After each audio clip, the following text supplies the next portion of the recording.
Now question number 7, हमें इस matrix का इनवर्स निकालना है। इनवर्स निकालने के लिए क्या होता है, सबसे पहला रूल जो आप चेक करोगे कि जो उसका डिटर्मिनेंट की वैल्यू हो वो 0 के बराबर ना हो तो ही हम बोल सकते हैं कि इनवर्स एग्जिस्ट, राइट।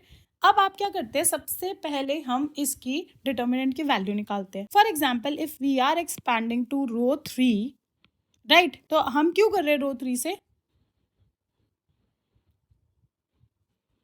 क्योंकि इसमें दो दो जीरो है, राइट। तो आप क्या करते हो, ये सारे हमारे पॉजिटिव होते हैं और ये सारे हमारे नेगेटिव होते हैं वाइल एक्सपैंडिंग, राइट। तो हम एक्सपैंड कर रहे हैं थ्रू रो 3। तो determinant of A is equals to 0, कुछ भी मल्टीप्लाई करेंगे 0 आएगा, -0 कुछ भी मल्टीप्लाई करेंगे 0 आएगा, +5। अब 5 के साथ तो डिटर्मिनेंट लिखेंगे, इसी की ही रो और कॉलम दोनों को डिलीट कर दोगे तो आपके पास बचेगा 1 2 0 2 is equals to 5, 2 1s are 2 -0 is equals to 10। Got it? तो जब हमारा ये इसके बराबर नहीं है तो हम बोल सकते हैं A इनवर्स एग्जिस्ट। अब आपको निकालना है एडजॉइंट ऑफ A।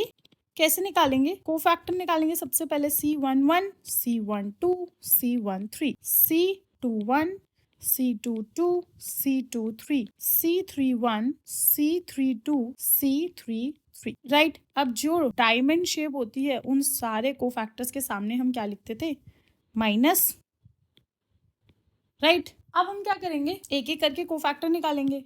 तो आपके पास सबसे पहला डिटर्मिनेंट बचेगा ये, इसका क्या होगा, 5 2 10 -0 विल गिव यू 10। अब हम इस पे पहुंचे, इसके आपने रो और कॉलम हाइड कर दी। तो जब एक पूरी कॉलम ही 0 आ रहा है तो डिटर्मिनेंट की वैल्यू भी क्या होगी, 0, राइट। तो यहाँ पर हमारा माइनस का कोई रोल प्ले ही नहीं करता। नाउ दिस एलिमेंट, हम इसकी रो और कॉलम को हाइड करेंगे। अब इसमें भी पूरी रो और पूरी कॉलम क्या है, 0, तो ये वैल्यू भी 0 हो गई। नाउ दिस एलिमेंट, आपने इसकी रो और कॉलम हाइड करी तो आपके पास आएगा 5 2 10 -3 0 0 विल गिव यू 10। यहाँ पे यू कैन राइट 10। अब हम इस एलिमेंट पे पहुंचे, आपने इसकी रो और कॉलम हाइड करी, आपके पास आया 5 -0 will give you 5। Now this element, आपने इसकी रो और कॉलम हाइड करी। अब जब पूरी रो ही 0 है तो 0 ही हमारी वैल्यू आएगी, तो इसमें हमारा माइनस का कोई रोल नहीं होगा। नाउ C31 कैसे निकालेंगे, इन दोनों को हाइड करेंगे।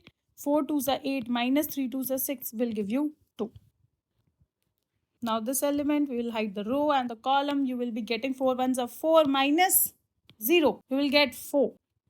And the last element is 5। आपने इसकी रो और कॉलम हाइड कर दी, आपके पास आएगा 2 1s are 2 -0 2 0।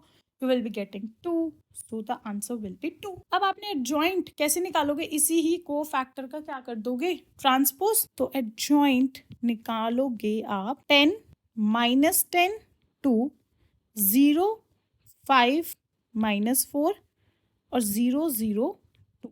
Got it. हमें निकालना क्या है, inverse. A inverse is equals to 1 upon determinant of A into adjoint of A। अब डिटर्मिनेंट ऑफ ए की हमने क्या वैल्यू निकाली है, 10। तो हम यहाँ पे लिखोगे 10, और ये जो एडजॉइंट की हमने वैल्यू निकाली है, ये सेम वैल्यू आप यहाँ से कॉपी करके नीचे पेस्ट कर दोगे।